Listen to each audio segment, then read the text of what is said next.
Hi, my fellow Scriabinoids. Welcome to the lesson on the Sonata number 10 by Alexander Scriabin. His last sonata, Opus 70, the last published sonata, if to be precise. And the tonal center of this sonata is claimed to be the key of F. Of course, we are not in the realm of tonal music for a while, because Scriabin during his late time period has departed from the concept of tonal diatonic music. He has based a lot of his work on the octatonic scale, the late works, but this last sonata is actually closer to the tonal concept in a sense than the other late sonatas, and we are going to tackle this one today. Just FYI that I will not be providing a list of references, since this is not a scientific work, so I might refer to some sources that I have read or heard, but I'm not going to cite the bibliography. And this is just a personal intake of mine with my own impressions, with the information associations and explanations that inspire my interpretational decisions that I'm happy to share with you during this lesson. And I hope that they will aid you in your exploration of Scriabin's works. This is just a short version of the lesson. If you would like to get the full one, the link is in the description. It's now available for purchase. And during the first week after this video comes out, it has a discount. However, if you'd like to get a bundle on lessons with 5 sonatas, then there is also a discount for this package. I'm also providing an annotated PDF with the full version of this lesson. So that's the score from the public domain. I myself prefer the editions of Jurgenson and Bernreiter, but I cannot, of course, share them openly. So you are more than welcome to go ahead and get those scores for yourself if you haven't done so yet. But I'm sharing a copy from the public domain with my own annotations that I will be working through during the lesson, and that I have derived myself throughout the years of my work on this piece. So the number 10 is the insect sonata, according to what Scriabin said, and of course according to his contemporaries. This is the forest sonata. He said that the insects are kisses of the sun, and that insects are born from the sun rays. How romantic is that, right? So I think that this sonata is the one closest to nature, to the earth, and perhaps to the universe in a global sense.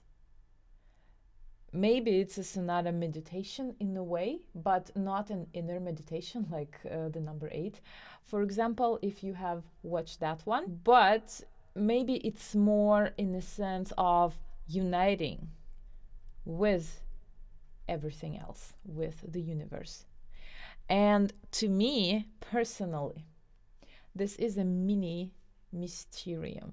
So Scriabin wanted to write a piece eventually that would unite all the possible artistic genres, to stage it in the Himalayas, and to not have the public, but to have everyone actively involved. And he would have had music, poetry, manifestations, I believe, or something ritualistic going on. He would have dance, he would have moving architecture, and he meant to build a special temple for that in the Himalayas in India. And he would have the effects of the architecture moving by using the fog, the smoke. He wanted to have scents. So all kinds of the possible artistic genres to involve all the possible human senses. And he believed that if the humanity would create or recreate that work that he would compose, the humanity would disappear.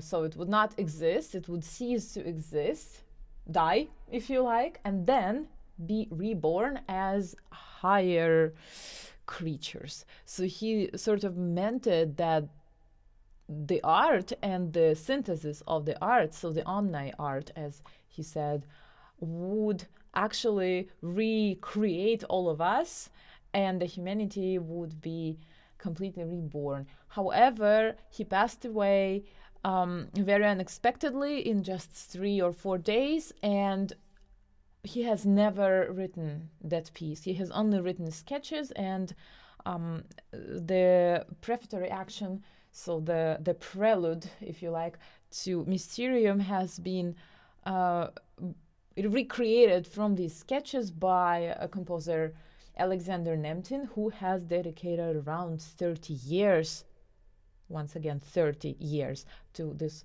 work. So he has rewritten Scriabin's Mysterium, or rather the preamble to it in a way. However, the entire Mysterium, that would be 7 days long, according to Scriabin's ideas, has never taken place yet. We will see what the future brings, and if someone else would write something of that sort, maybe using Scriabin's own themes. Okay, back to the number 10. Why have I been telling you about the Mysterium? Because I think this sonata is like a mini Mysterium. This is like a pilot project for the Mysterium. There is a very clear place in the middle. To be honest, I didn't count how many measures it is and how many measures are going to be left until the end. If you want, you can count. But to me, this is exactly in the middle, and that's in the middle of the development. The development is pretty much a double development. So during that place, I think that everything ceases to exist. And then there is a slight break, I would say. And after that point, everything slowly comes back to life.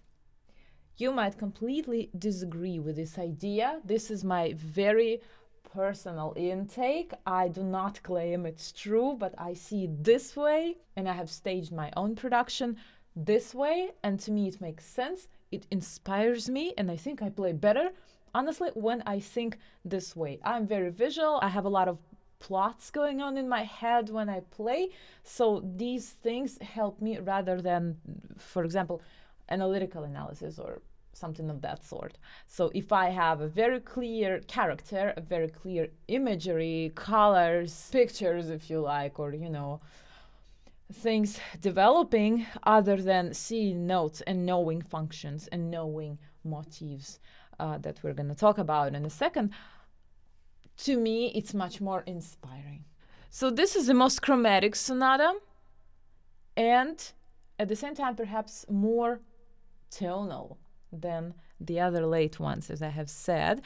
It has lots of trills. Well, Scriabin late pieces have, all of them probably have lots of trills, or most of them do, but this one is a special case because it's really buzzing. It's really vibrating all the time, and we're gonna talk lots about playing the trills. So let's look at the motifs now. So the first motif is the opening.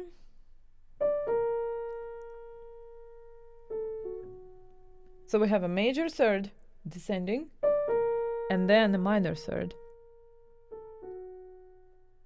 Altogether with the left hand, it's very interesting because it's going to sound like an augmented chord.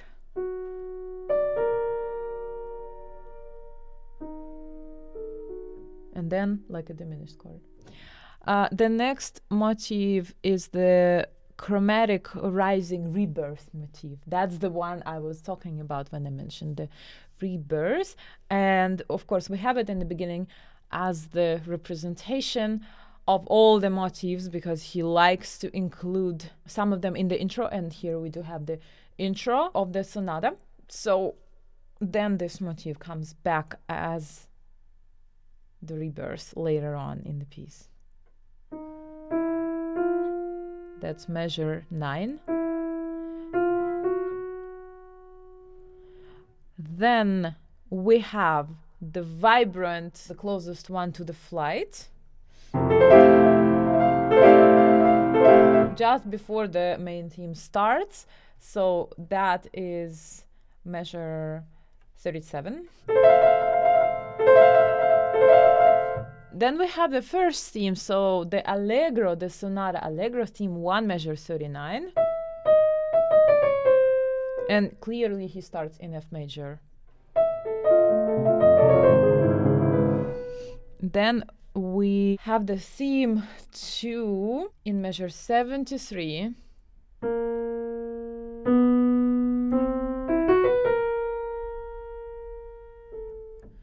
Rising. What's interesting is that there is no clear distinction between theme 2 and the closing. It's blended all together. So actually I have seen different ways to analyze the sonata. So there can be arguments about which theme is what and the structure. People have been saying and writing all kinds of different things. I will just share my opinion. If you have read something else somewhere else, I know that that exists. You know that that exists, and we don't have to agree on this. It's just, whatever works. I think personally, if it works for you to play this piece, to understand this piece better, if it inspires you in your performance, that's the main thing that matters. Because we can be writing different things, saying different things, but after all, it's what we play, right? So let's look at the so-called bridge. It appears and then disappears and then reappears throughout the second half of the Expo. So I would say 84.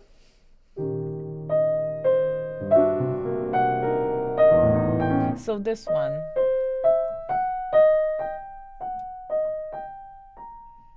And then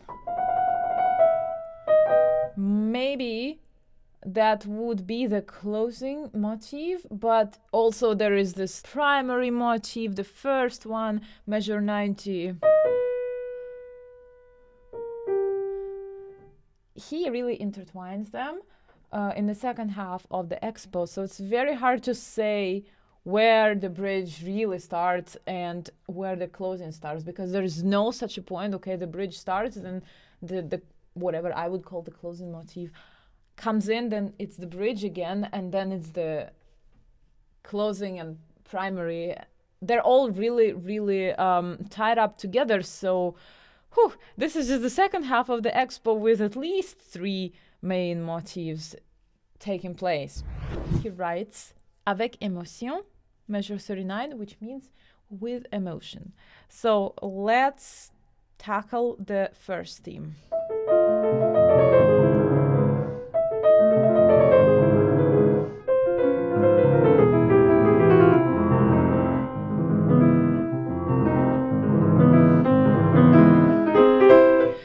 What is happening here? We have piano, again 9/16, but what is happening in the left hand? Once again, 3/8. So 1, 2, 3, 1, 2, 3. 2 against 3.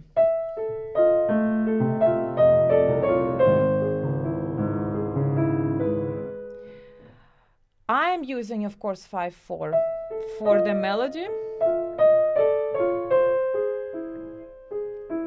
It's very important that you practice it slowly with a very light middle part or lower part, the lower part of the right hand.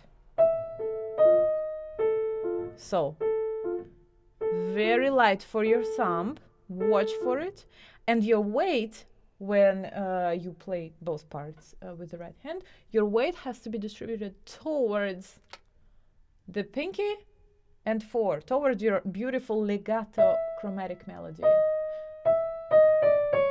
So that's the opposite from this. Light.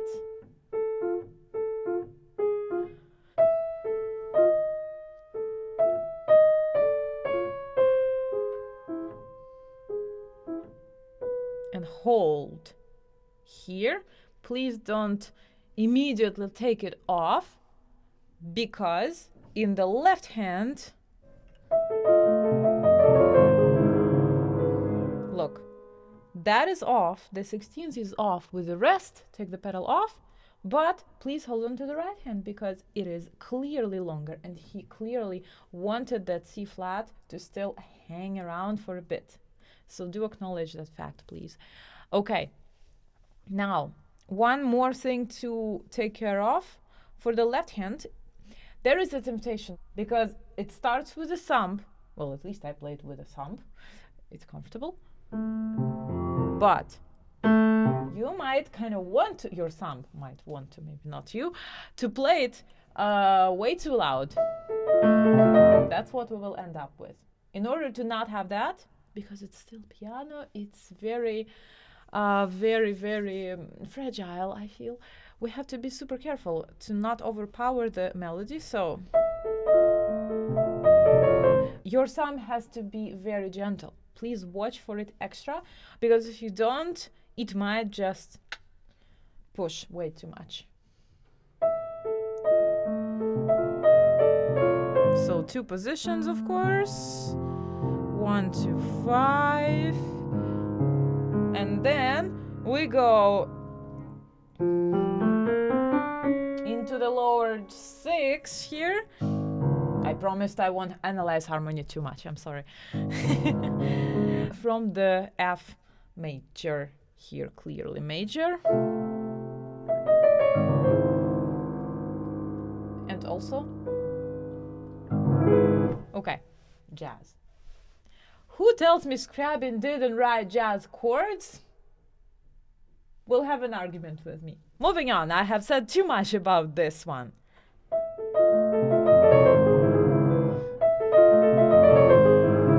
Off, always take the pedal off. Remember breathing in 2 measures. So inhale, exhale, and acknowledge that because this sonata is breathing. It's about birth, rebirth, and that means breath. That helps me a lot to carry that through the piece as the main kind of leading idea, the main message, you know. Life, vibration, celebration of life. Okay, moving on.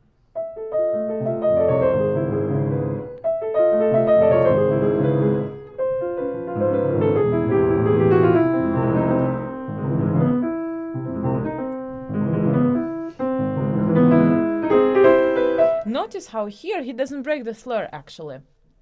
So still the pedal has to be off. That is measure 50. 50 to 51. 50 says haletant, panting, so losing the breath or trying to catch the breath. Again, about breath, right? From 47. So take the pedal off, but do connect with your fingers. Do connect the legato.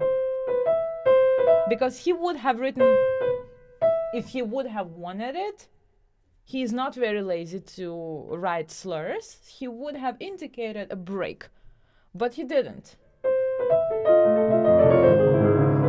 Here, what's important is to notice that this time he is holding both the right hand and the left hand. That is 52. So please take a note of that, that this time you don't release, but you hang.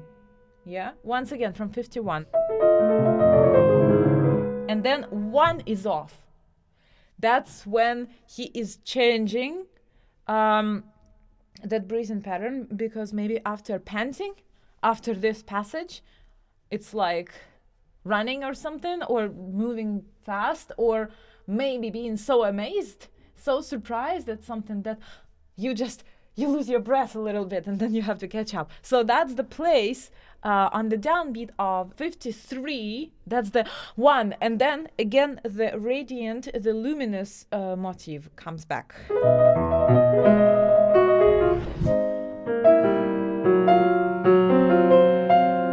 Yeah, so a lot of tension there, but we haven't arrived yet.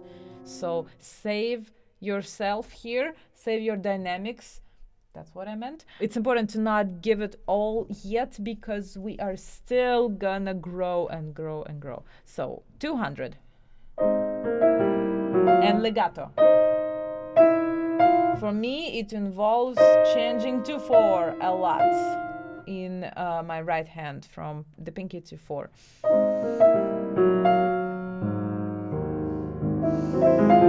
What's important is, I think, to not acknowledge the downbeats here, to acknowledge only when it goes up, but now to kind of hide, to step back a little bit.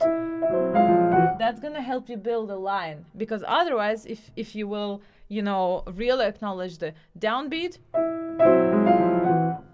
that's gonna kind of break the whole story. And I think we shouldn't do that. So here and then less. Going here. And again, and here. So not on the downbeat. Yeah, one more time, and I will shut up for once.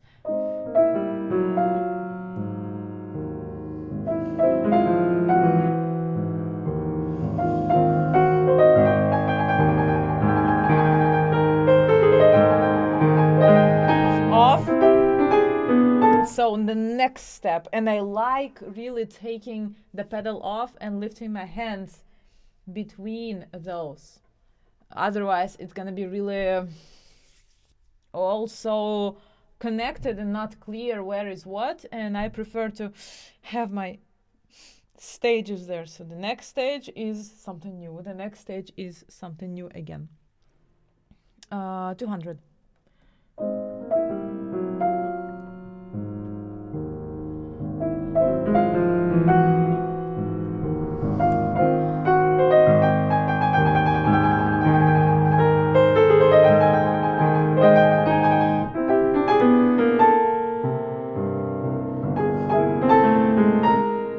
Still not too loud. Again, I'm like here interchanging with both hands. Of course, helping myself. Off. The next one.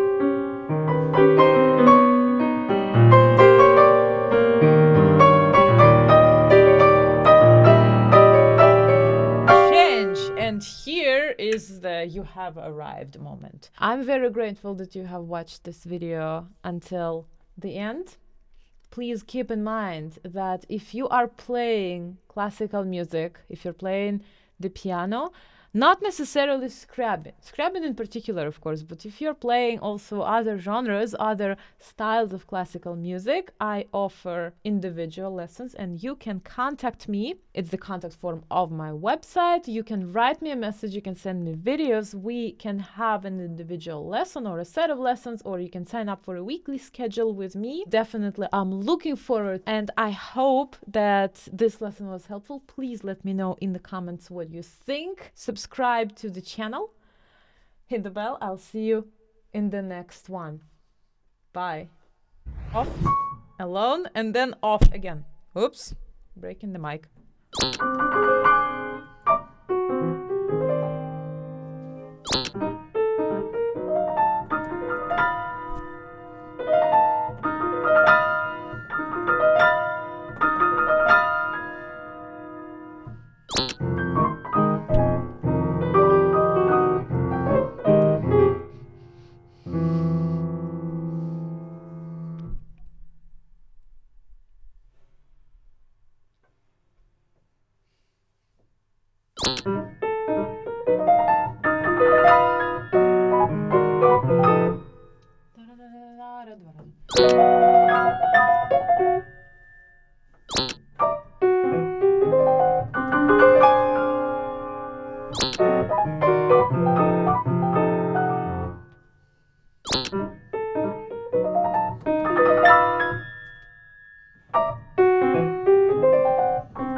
head into the mic. Very nice.